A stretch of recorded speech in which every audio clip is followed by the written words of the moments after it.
Soy Nuria Medina, la coordinadora de Cultura de Casa Árabe, y hoy no voy a estar en la mesa. En mi lugar va a estar Pedro Rojo para hacer de anfitrión en esta mesa redonda dedicada al cómic árabe, que es una actividad que hemos organizado de manera complementaria a la exposición que tenemos en nuestra sala y que supongo que han podido ver ya, titulada Calamos y viñetas, cómic árabe en movimiento.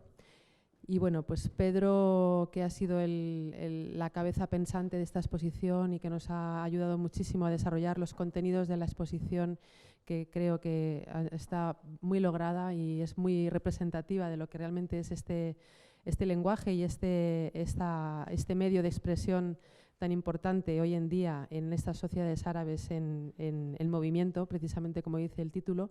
Pues él va a ser la persona encargada de conducir esta mesa, en la que tenemos a dos representantes de esta escena, Lina Ghaibeh, desde el Líbano, y Issam Smiri, que ha venido de Túnez a acompañarnos, precisamente hoy además, que es quinto aniversario, 14 de enero es el quinto aniversario de la salida de Ben Ali de Túnez, y bueno, pues queda un poco marca un poco ese hito en el calendario para todos esta evolución que hemos estado viviendo. Así que, sin más, os doy las gracias por estar, Pedro, y te dejo la palabra. No sin antes, como yo ya no tomaré la palabra, no quería cerrar o no quería dejar el micrófono sin invitarles a venir a dos eventos que vamos a tener la semana que viene, que serán muy interesantes. Uno de ellos, el jueves, es la presentación de un proyecto que en realidad es la presentación de un libro y la presentación de una película a la vez. Es un acto que hemos titulado Las estrellas de Sidi Moumen, un acto en el que vamos a tener aquí en Casa Árabe al escritor marroquí Mahi Binebin, que también es un gran pintor, un artista muy importante de Marruecos. Él nos va a presentar su novela, que se titula Los caballos de Dios, pero en realidad la novela nos va a servir un poco de fondo para conocer un proyecto help us to deal with social and cultural activity which he is developing together with the film director in Casablanca to fight against the violence amongst young people who are socially excluded. This is an important project, and we felt it was a good thing to have Casa Árabe get involved and deal with the examples of work done by citizens, by recognized intellectuals who work very creatively, but also are clearly committed to the well-being of their society. Another event I wanted to refer to you. On Tuesday, the 19th, the presentation of the Arab Spring, the recomposition of Islamism, Isaías Barañada and two further authors who are involved in this book. So, thank you. Gracias, Nuria, y gracias. Thank you, Nuria. Thank you, Casa Árabe, not only for hosting this conference, but also for giving us this opportunity to be able to look at this exhibition, to bring the Arab comic to Madrid, and also let us hope that this will also go to other cities. And can I thank Issam and Lina for having accepted this invitation. And tell us a little bit more about what this is all about, comic in the Arab world.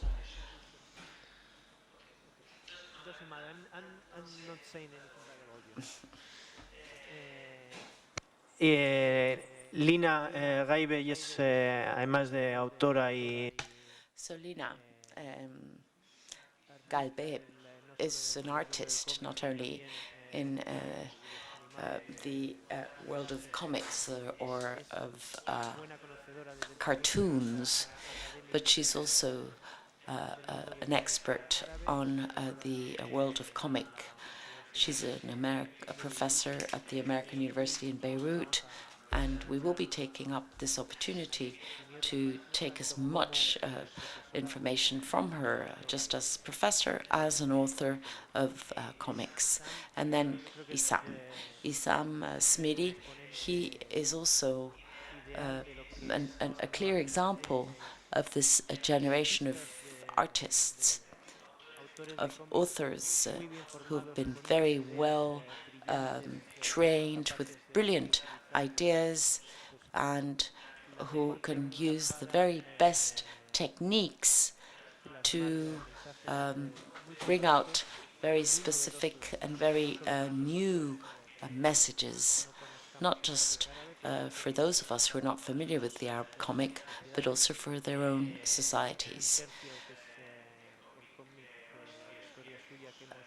The story that we chose, his comic that we chose for this exhibition, a third of it is here in the room, and there's also a web application, a web app, which would allow you to read the entire comic. And he's been kind enough to give us the translation into Spanish. And thank you. I'd like to thank you publicly for this, because that's very good work that you've done there. And we hope that we will have an entertaining afternoon, and I will simply put some questions to you, some specific questions, so that we can focus on the entire issue, but then we will open up the floor to your questions so that you can ask us any questions directly. So can I start with Lina, please? Lina, maybe you could explain a little bit what are the sources of the Arab comics? What is the history? What was read in the Arab world? Is this a comic translated or not? Oh, okay. How far back do you want me to go? We've traced. Oh, okay. Thank you. Hello, everybody. Good evening, and thank you for coming today. I don't want to hear myself. So you can trace the Arabic comics history as far back, if you wanted, to the hieroglyphs in the pharaohs, but we don't want to go there. So, but in the 1880s, there was the version, the similar version to the Image d'Épinal. If you want, I can. We have samples in the projection, but I don't know which.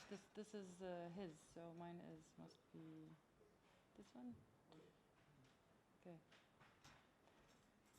It's this one, but I just don't know how. Okay. I can just put the play, right?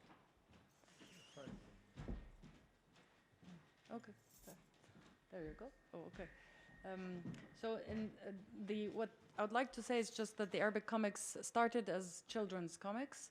So it was juvenile comics for really many, many decades. It's only in the last decade that there is a focus on and a rise in the adult comics.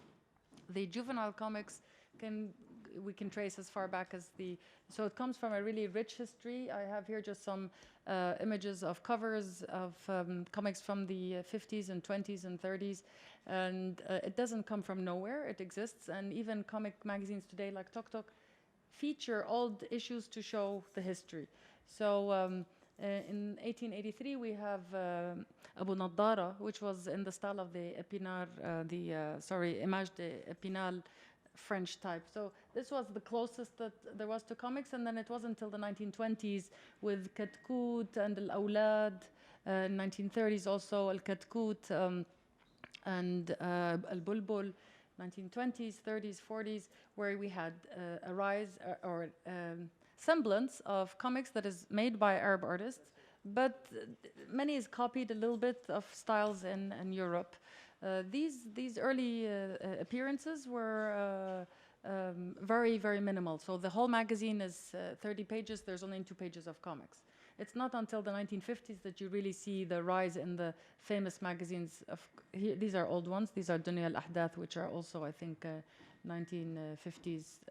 So in Sindibad in 1950s and Samir are the golden era of comics.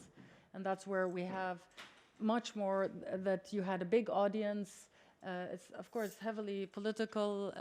Always we have the lovely presidents on the covers of the magazine, and not just in Egypt, but in Syria and in Iraq and so on. So, and 1970s, you have the Iraqi war, not the Iraqi war, but of course the typical Ba'athist kind of thing. So it's there. It's very propaganda, heavily loaded with propaganda, the children's comics, but it was there for many, many decades. And then it wasn't until Bashar al-Assad, of course, on the cover of Usama, in the 1980s, where there was a small start of comics for adults. These were George Khoury in Lebanon, Jad, and the Jad Workshop Experience, and where it was talking about normal issues that relate to adults. And Abdelaziz Mourid, who talked about the torture in Morocco. So, so although everything else was children's comics, and it really wasn't until Metro that you got adult comics coming into the spread and accepted to be read. So this is what is, if you want, a very, very, very broad history of the Arabic comics and all the other personal narratives that started showing afterwards. I mean, that's what, eso es lo que, o sea, la producción, como has dicho, viene sobre todo basada en cómics para... Really comics for children or possibly adolescents, and then there's a change, and this is a change that happens because of the Jad workshop and also the appearance of Metro and Samandal. So are these the authors that as young people they had read these creations, translated you know, Asterix or Tintin or some of the American cartoons, and how does this actually happen, this change, this shift for them to start writing and drawing their own comics, first in Beirut and then in other Arab countries? Well, first of all, the children's comics, continued. The parallel is still there. The shift, it didn't happen suddenly. The shift in the 80s was a failure.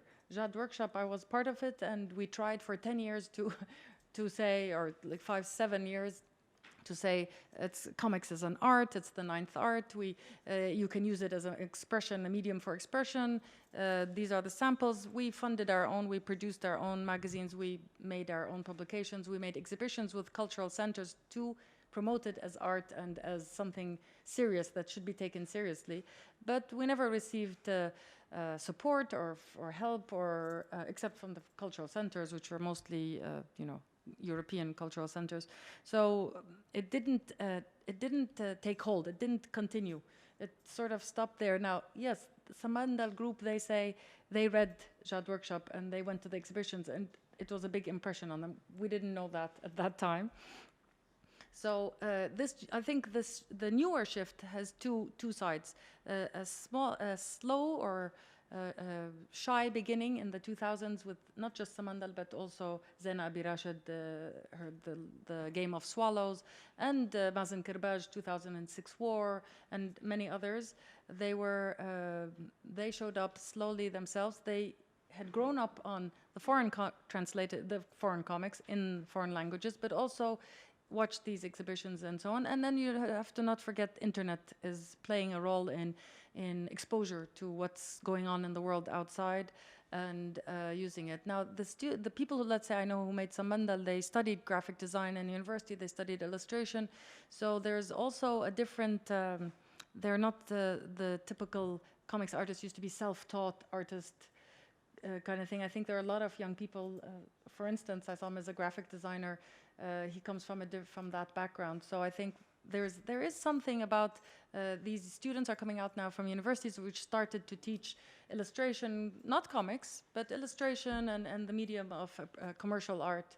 And so they are able to use this as a medium of expression. They're comfortable using it. They grew up with it and they feel it's comfortable. But I think the big change came with the revolutions. yes, the comics was there a little before, because they are the youth and they are the revolution. But the revolution made the huge difference that the same way the new arts such as graffiti, youth arts, painting on the walls, graffiti, comics is considered underground, cool. So young people say, you know, we want change. That means change means in art, not just change in this, you know, in the political agenda. It was social, and they want to talk about their life and their social the problems and the violence in the streets. So I think this was a natural place for this expression. Yeah, I think that's right. The natural way of la forma natural en la que ha surgido el cómic árabe. O sea, The Arab comic has developed. I think it is certainly something that started with Samandal. And I remember a discussion in Cairo Comics some months ago where you were discussing whether there was a market, whether there was an Arab market, and the artists seemed to have a certain degree of doubts. They said, this is not really an industry. You can't really talk about the Arab comic as a unit. There are more exchanges, but can we actually say that there is an Arab market, or is it maybe just a society of Arab comic?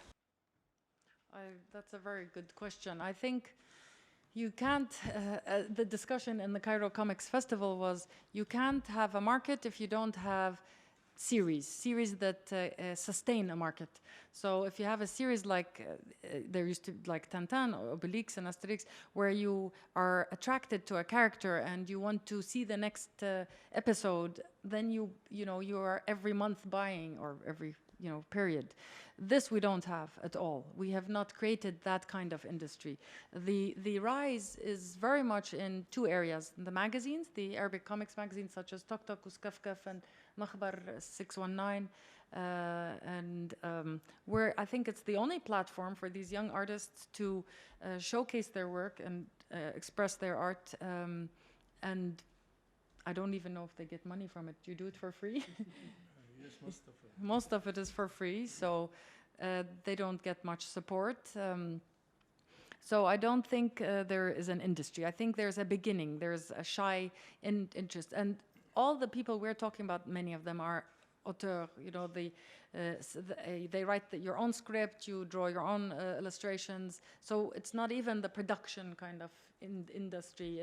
It's my personal story about the war or about something else. So I think it's not an industry. And yes, it's not, the sales are not high. I mean, even Samandal, which is probably the biggest selling in Lebanon, they suffer greatly. If they don't have funding, they cannot survive. Tok Tok is surviving, but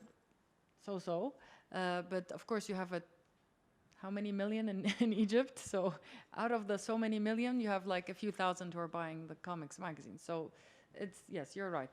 We're so excited about it. We want it to sound like there's this huge boom in comics. But the important part, which is the support and the buying and the culture of reading it, is not there yet, not at the same level. Está claro que sigue siendo todavía un Yes, so basically I guess it is still pretty marginal, this type of activity, but it is actually increasing over the last 10 years, and it is having an impact, an interesting impact on certain parts of society that go beyond the actual word of the comic. But Issam, can I ask you a question now? How come does a young Arab, somebody like yourself from Tunisia, as Lina said, I mean, you're a generation where technically you're very well prepared. You've got university studies in arts, and you work in design and in publicity. But why are you attracted to comics? Why in Tunisia, for instance?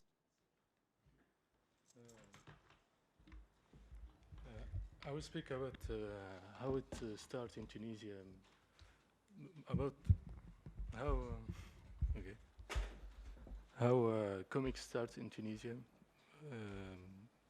Tunisian comic scene was deserted since the 19th. At the time, there were a few magazines designed for children. So comics, as all literary genres, suffered from... okay. Okay. All literary genres and comics was suffered from free expressing difficulty. It's indeed rare to talk about flourishing comic under dictatorship. Okay. Sorry. As for me, when I was done with high school, sorry, I have to. Yeah, no, it's not. Why is it not showing here? Okay, my entering to comics. Okay. When I was done with the high school, I chose to major at art and communication in a higher institute of fine arts of Tunis. Then I had access to the world of comic through my first experience with Lab 619 magazine. By dint of the wider meeting with members of the group, in which the sharing of idea and information through discussion, questioning and collaboration present an advantage to learn about comics, to bring new story, not just readable and well designed, but also able to catch the reader interest, who still less adapted to this culture. Okay, then. And so, I mean, you have this aim to produce a new way of una nueva forma de dibujar, pero. So you have this aim to work in a new way. So how does this fit in, this wish to draw comics and to produce these stories? How does this fit in within the framework of what Lina said as a kind of industry? So what kind of support do you receive, you as an artist, to publish these comics and to make sure that they reach your readers? How do you do this, especially in the case of Lab 619? Okay,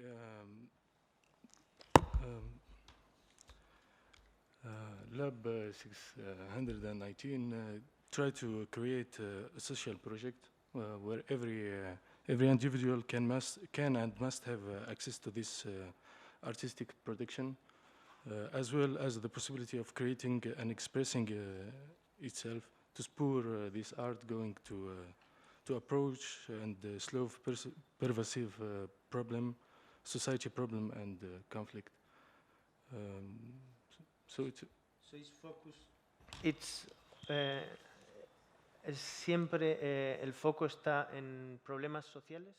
So you're always focusing on social questions in Mahbar? Is that sort of the focus of your approach? No, it's a way of expressing.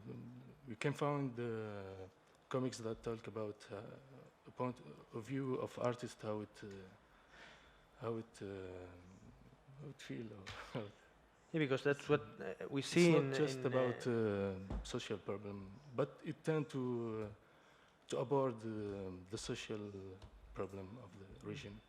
So it's always what we can see in lo que podemos ver en la mayoría de los cómics.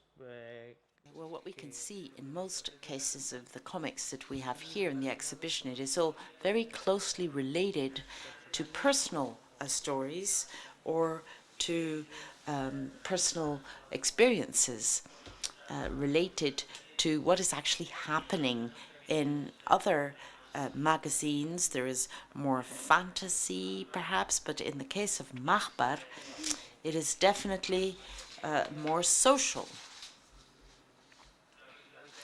Is that something that you agreed upon, or is that simply the very nature of this group of cartoonists? Okay, I believe that comics have. I believe that comics has great potential as a space to express what is often hard to sell in mainstream media.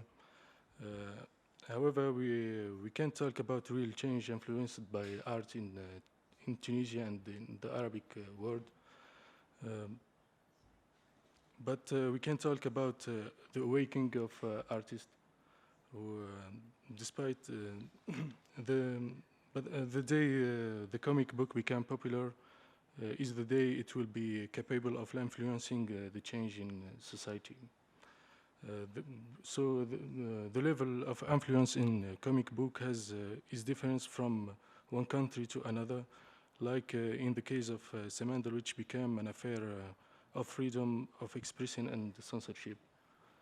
Also, Tuk-Tuk, where the published story are mostly talked about joblessness and the attitude of the elder and the authority of the cow of Cairo. Yeah, I mean, yo quería, aprovechando si el tema del impacto, el papel que puede tener el cómic en la sociedad o en la sociedad árabe. That comics can have in Arab society. Vamos. Volviendo al tema And as I say, going back to something that you said, talking about that impact, that comics can in fact be a help to bring about change. This is in part what this exhibit is about, and following up on what Lina was saying, I'd like to ask about the role of women as authors, as auteurs, and as people who are pushing forward the world of the Arab comic. When we're talking about the policies of Angoulême, when there were no women there, there was only one in 43 years. But in the Arab world, it seems that women have a different role, but here, I don't think anybody tried to get a quota system going, but I know that Samandal has Lina Ghaibeh and Makbar has Anucha, and indeed we see many women, and when we see that women have a very major role to play there. How can you explain this? Is there a reason behind this? Whoops. Thank you, Pedro. I've been thinking about this question for the past few days. There are a few things that I can suggest. I'm not sure. One of it, first, like you said, in the Cairo Comics Festival, there were, out of the 5, there were 3 women who won. And now on the jury were 2 women, so I'm not sure if it was. There were women who helped choose it, but it was unanimous, the votes. So I don't think there was a heavy influence, but I think there might have been. We had an educator who was a woman and very, feminist. So I think I could pinpoint a few things. It is interesting that we have in many of these magazines we have women. We also have the new magazines that are entirely for women, the Shakmagiya. Although, by the way, Shakmagiya is done by a lot of guys, so we should be careful about that. But I mean, it should be whoever wants to illustrate. But what I could say about the women authors is I think that the ones we're speaking of who are samples are mostly, again, the auteur artists, not the serial comics artist or the superhero artists, other than only Malak and Jomana Midlij, but really rarely is there such a thing. And the superhero area is a heavily male-dominated area, even, I mean, in this abroad, right, in the West, in the States, and so on. And we don't have that at all. We don't have the superhero, almost zero, I mean, 1%. So I could even, when I started to check out, when you asked this question, I was looking at, okay, how about in America? The personal memoirs, the narratives, personal narratives and memoirs, the new ones that are coming, Alison Bechdel, so many, and of course Marjan Satrapi and so on, are women. So it's, I think it's a genre that happens to attract women as a kind of platform to talk about, you know, their own personal issues, whether they're social or something like that. That's one aspect. I think there are also, again, young people who have studied and are educated and interested and outspoken. And I also think, again, the uprising has pushed forward women activism, or women who are playing an active role in the uprisings and in their being outspoken. When you see now the comics artists in Egypt, who are doing the workshops with the twins cartoons and so on, there are so many women, muhajjabe, you know, it doesn't matter. They're very involved, and it's very nice to see that they're out there. So I think that the revolutions or the uprisings played a role in their anyway becoming much more active in voicing their concerns, and why not then through comics as one medium, plus education, plus I think it's a genre that attracts women other than the typical more male-dominated genre. So that's what I've come up with so far. But I'm personally working on women in Arabic comics, both as authors and characters. So next year I'll answer your question more thoroughly. I want to ask you also, Issam, porque creo que el próximo número de Makbar. I think, Issam, the next number of Makbar from Lab 619 is going to be put together exclusively by women. Now, I don't think that anybody made a decision to do that like that, but I think that that's just the way it came out. When the authors were selected, the authors to illustrate the comics were selected, it turns out that they were all women. So can you tell us a little bit about that selection process? And is it just a coincidence that in the next number it's only going to be women authors who are published? Okay, the first, the reunion meeting of Lab are mostly animated by women, Abir Gesmi and Lina Ghaibeh. During this meeting, the training of writer-illustrator group, they choose the training of each comics writer and illustrator, and the chronological planning and organizing all the steps of the process of creating the number of magazine. Some illustrators write their own narrative and dialogue, while others pair up with the writer. So the question is about the contribution of women in the lab. Yeah. It's mostly managed and organized by women. And you men have no problem about that? No. I see that that's what I feel that is a natural way that here is against the stereotypes that we have. So it's interesting that we show it, and I want to go, a little bit further with what you say about censorship and the role of women in the case of Samandal. Because it was Lina Ghaibeh who was did the drawing about religions. Voy a hablar en castellano mejor que me lío. Going back to Spanish, says Pedro. The case of Samandal that we were talking about, Lina Ghaibeh was the author of the case that we were talking about, and she produced some religious drawings that were in fact condemned as irreverent, not against the Muslim religion, but against the Christian religion, another stereotype that we mustn't forget. And she was the one, in fact, who really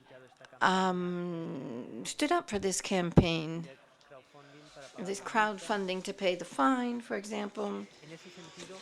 Now, in Lebanon, what is the role that comics are playing, not only to break down those stereotypes, but also to deal with issues like sectorism, which has strong roots there? And what link do you have with other artistic expressions, such as graphite, rap? You have Soleila, for example, when the singer is openly gay. So how do all these things link with comics in Lebanon? I think all these young artistic expressions link with comics, regardless, for sure. I don't know why it's more present in comics. Let's say Mashrur Leila are all gay male group, so and even the graffiti artists, they're all male. I think it's the comics that has this predominant quality where women are playing a larger role. Is it accidental? Is it it's at the right time, the right place? It's just worked out. I'm not too sure. But you had a question in the beginning that I wanted to actually respond to in terms of the Samandal case. It was the comics that Lena had drawn about actually it was not religious as a comic, and it was not offensive at all. It was Arab proverbs that if you take the literal meaning of the proverb, then you are kind of shocked, and if you illustrate it, then it's funny. So I forgot, they have samples, a few samples, and one of the samples is يحرق دينك, so which means may your religion burn. And so that's, it's just a very colloquial sort of curse. And she was saying, isn't it strange how when you never think of these sayings until you draw it. When you draw it, then you realize how offensive it could be. So anyway, that little drawing was taken, and then they were a big issue happened of censorship against them, and they were fined $20,000 and passports held for a while, etc. To be honest, all of them stood up very much and campaigned heavily towards everything. Hatem Imam, Fadi Ba'i, Amar Khouri, and of course all the other team, Barak Rima, Joseph Qai, and so on. So, and now they're doing this large fundraising to help it continue.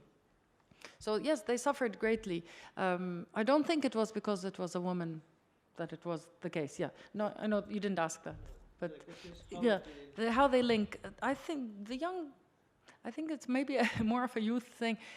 Lebanon has always pushed boundaries, at least on the level of in their arts in general, and they've had a more open press than the rest of the Arab world for a longer period. From the 70s, they have dozens of newspapers and magazines, publications, and it's the censorship is much lower. So when the artists are pushing the boundaries in all the arts, whether it's in the singing or in music, and in their new choice, like you said, rap and openly gay or queer, as they like to call it, and graffiti and so on, the boundaries are pushed even more there. We had on a discussion panel on Arabic comics in the Arab world, the panel in Germany was saying, how do you feel, do you feel you're censored today in Egypt?